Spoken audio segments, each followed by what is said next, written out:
Hello everyone, welcome है आप सभी का आपके अपने ही चैनल तरु वाटिका में। दोस्तों, जो अभी जो गार्डन मेंटेन कर रहे हैं, प्लांट्स ले रहे हैं, उनके लिए, बिगनर्स के लिए बड़ा यूज़फुल होने वाली है ये वीडियो, इसलिए स्किप मत करिएगा। आज का टॉपिक यही है कि कैसे हम अपने गार्डन को मैनेज करते हैं और कैसे हम उनका केयर करते हैं। तो बने रहिएगा एंड तक। और जो भी नए हैं चैनल पर, उनसे रिक्वेस्ट है कि इस चैनल को सब्सक्राइब करके जाइए अगर आपको वीडियो में थोड़ा सा भी कुछ अच्छा लगे तो, और लाइक और शेयर तो बनता है। तो चलिए चलते हैं टॉपिक पर। देखिए, जो सबसे पहले जब हम गार्डन हम मैनेज करना चाहते हैं और प्लांट्स लेने जाते हैं, तो हमें जो प्लांट्स लेने हैं उसकी लिस्ट बनानी चाहिए और फिर उनके नाम जो है सर्च करके गूगल पर उनके केयर टिप्स देख लेने चाहिए। क्योंकि हम माली से पूछते हैं, माली क्या करते हैं, उनको बिजनेस करना है, वो कई बारी प्लांट्स वैसे ही चिपका देते हैं। विंटर होती हैं तो समर के चिपका देते हैं, समर होती है तो विंटर के चिपका देते हैं, और केयर टिप्स भी उन्हें इतने अच्छी तरह से नहीं मालूम होते। तो इसलिए यूट्यूब पर और गूगल पर सब कुछ अवेलेबल होता है। आप उन प्लांट्स के केयर टिप्स और सब अपने खुद ही आप देख सकते हैं और उनकी केयर कर सकते हैं। बाकी जब आप प्लांट रखते हैं तो प्लांट अपने आप भी बता देते हैं। मेन जो बातें होती हैं, फरवरी और अक्टूबर में अच्छे से फर्टिलाइजिंग करना होता है, कितनी बारी पानी देना है, गुड़ाई करना है, ये सब अवेलेबल होता है यूट्यूब पर। तो कोई दिक्कत नहीं आती है मैनेज करने में प्लांट्स को। बस थोड़ा सा हमें एक तो वाटरिंग का हमें ये ध्यान रखना है कि हमें किस टाइम वाटरिंग करनी है। कभी भी क्या होता है, कई लोग होते हैं कि जब टाइम मिला तभी कर दी, ये ऐसे नहीं होता है। अगर आप शाम को वाटरिंग करें 5 बजे के बाद तो वो बेस्ट टाइम होता है, क्योंकि इस टाइम इतनी गर्मी का टाइम है, तो 5 बजे के बाद अगर हम वाटरिंग करते हैं तो प्लांट्स के लिए ह्यूमिड एटमॉस्फेयर बनता है, जिसमें वो अच्छे से फलते फूलते हैं। उनके लिए ह्यूमिडिटी प्रोवाइड करते हैं अगर हम शाम को करते हैं वाटरिंग। और कभी भी हमें दिन में या गर्म पानी से वाटरिंग नहीं करना है, क्योंकि ये जो टाइम होता है, ये पानी अंदर नीचे रूट्स तक जाकर गर्म हो जाता है, और गर्म होने के बाद रूट्स को बर्न कर देता है, ख़राब कर देता है, और प्लांट हमारा अंदर ही अंदर मरता रहता है, हमें पता नहीं चलता।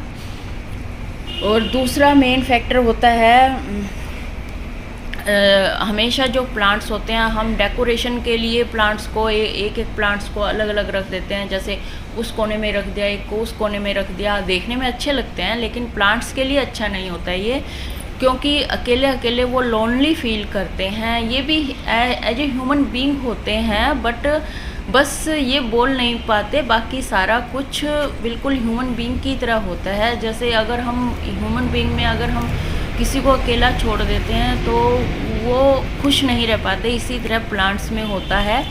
ये बोलकर बता नहीं पाते, लेकिन ये शो कर देते हैं। अगर क्योंकि अकेले अकेले रखेंगे तो वेदर की जो मार होती है वो भी इन पर सबसे ज़्यादा पड़ती है। अगर हम ग्रुपिंग में रखते हैं प्लांट्स को, तो जो बड़ा प्लांट होता है उसके नीचे छोटा होता है, उसकी वो खुद देखभाल कर लेते हैं।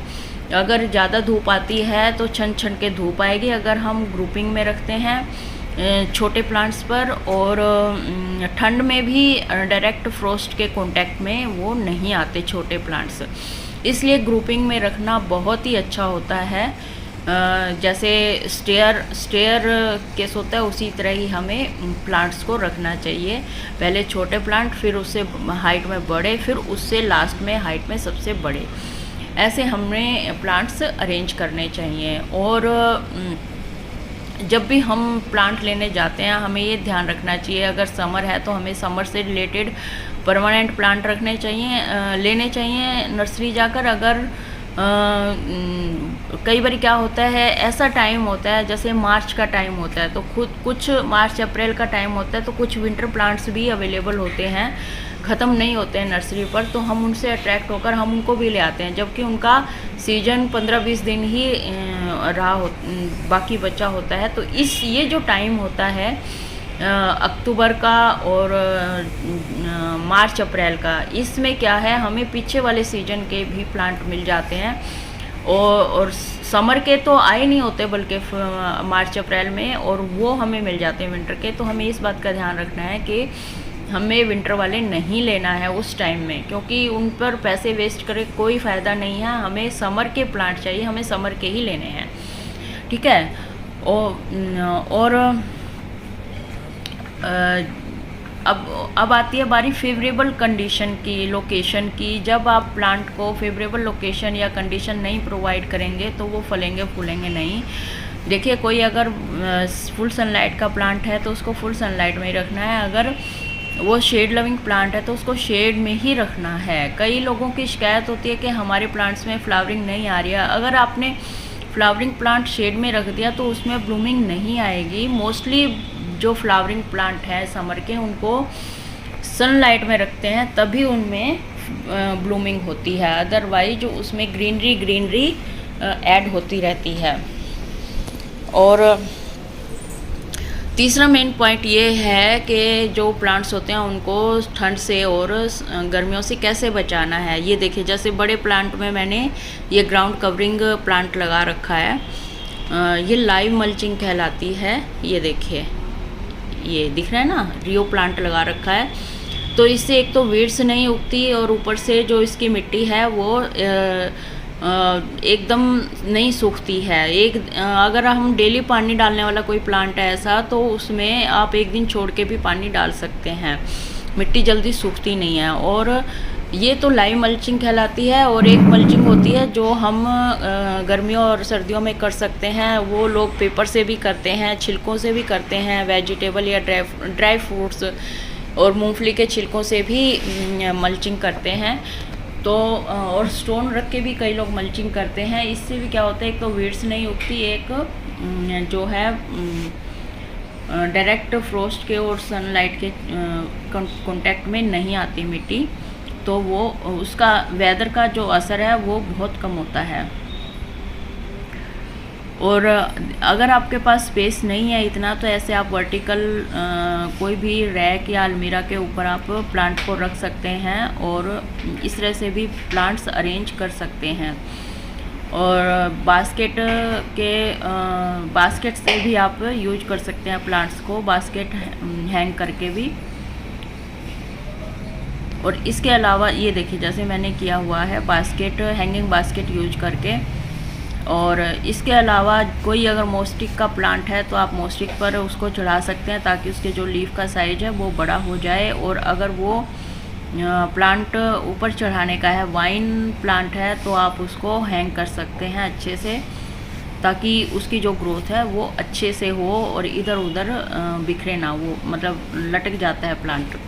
ये देखिए, जैसे ये गिलोय की बेल है, ये अपने आप उग गई थी, अब ये इसको ऊपर हैंग करना पड़ेगा, वरना ये ऐसे ही पड़ी रहेगी इधर उधर, तो हमें बड़ी हुई इसकी ग्रोथ दिखेगी नहीं।